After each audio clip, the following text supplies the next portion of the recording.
Assalamualaikum warahmatullahi wabarakatuh. Perkenalkan, nama saya Faradisa Putriani dengan NIM 060407230778 kelas 4C PGMI.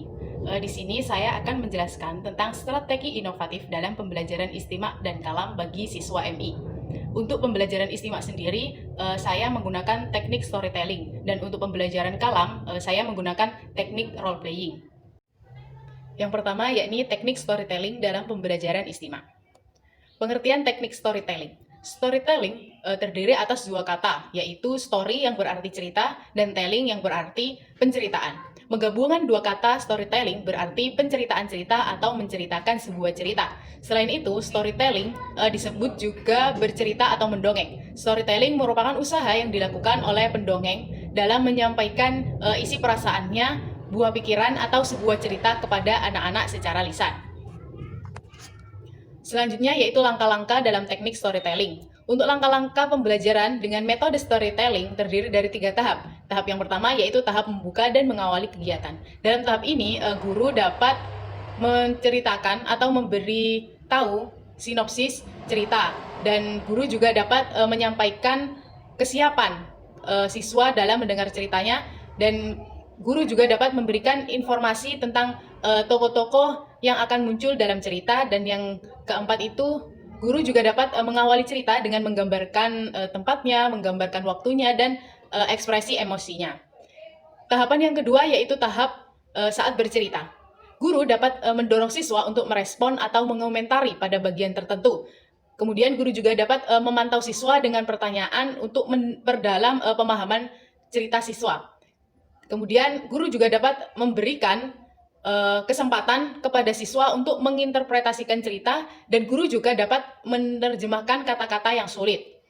Di tahapan yang ketiga yaitu tahap menutup cerita dan evaluasi. Pada tahapan ini guru dapat memberikan pertanyaan ataupun guru dapat berdiskusi kepada siswa-siswa, dan guru juga dapat mendorong siswa untuk mencoba menceritakan kembali atau bercerita dengan kreasi siswa tersebut sendiri, untuk bercerita dengan kreasi mereka dan memberikan reward atau hadiah kepada siswa yang berani bercerita atau mengulang cerita yang sudah disampaikan oleh guru dengan baik. Selanjutnya yaitu manfaat teknik storytelling. Untuk manfaat teknik storytelling sendiri, yang pertama yaitu dapat meningkatkan kemampuan berbahasa siswa. Kemudian dapat meningkatkan kemampuan menyimak, serta dapat meningkatkan rasa percaya diri dalam berbahasa. Kemudian ada meningkatkan kefasihan dalam berbahasa, dapat menjadikan proses belajar mengajar lebih menyenangkan. Kemudian dapat meningkatkan konsentrasi siswa dalam belajar, dan yang terakhir dapat mendorong minat siswa untuk belajar. Selanjutnya yaitu faktor pendukung dan penghambat teknik storytelling sendiri. Untuk faktor pendukung, yang pertama yaitu dapat memilih cerita yang sesuai dengan kemampuan siswa. Yang kedua, dapat memilih cerita yang menarik perhatian siswa. Yang ketiga, dapat memilih cerita yang relevan dengan materi pembelajaran. Dan yang keempat, dapat menyediakan media pendukung seperti lembar cerita. Dan yang terakhir, dapat merancang pertanyaan untuk memicu diskusi. Untuk faktor penghambat sendiri, yaitu ada 2. Yang pertama, kurangnya minat peserta didik dalam mempelajari bahasa Arab. Dan yang kedua, kurangnya kemampuan peserta didik dalam membaca teks bahasa Arab. Selanjutnya yaitu teknik role playing dalam pembelajaran kalam. Untuk pengertian role playing sendiri yaitu bermain peran.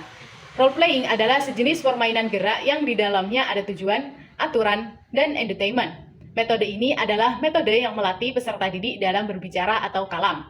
Dalam pembelajaran bahasa Arab, kalam biasanya diajarkan dalam pembelajaran hiwar. Selanjutnya yaitu langkah-langkah dari teknik role play. Yang pertama yaitu persiapan. Yang kedua, pemberian instruksi. Yang ketiga, pelaksanaan role playing. Yang keempat, diskusi dan refleksi. Yang kelima, yaitu pengulangan. Nah, untuk pengulangan ini itu jika diperlukan. Apabila tidak diperlukan, tidak usah dilakukan pengulangan ini. Dan yang terakhir yaitu penutup. Selanjutnya, manfaat dari teknik role playing sendiri. Yang pertama, yaitu dapat meningkatkan keterampilan berbicara. Yang kedua, siswa belajar kemampuan psikologis. Yang ketiga, dapat meningkatkan keaktifan dan partisipasi siswa. Yang keempat, dapat mengembangkan imajinasi. Yang kelima, dapat meningkatkan kemampuan penguasaan bahasa Arab. Dan yang terakhir, dapat meningkatkan hasil belajar. Selanjutnya yaitu faktor pendukung dan penghambat dari teknik role playing.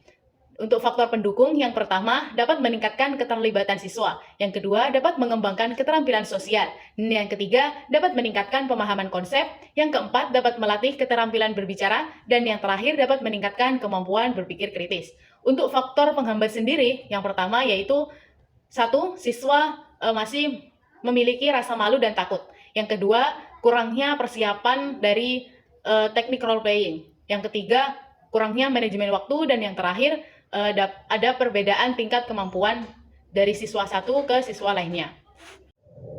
Sekian penjelasan strategi inovatif dalam pembelajaran istimak dan kalam bagi siswa MI yang teknik storytelling di pembelajaran istimak dan teknik role playing dalam pembelajaran kalam. Kurang lebihnya mohon maaf. Wassalamualaikum warahmatullahi wabarakatuh.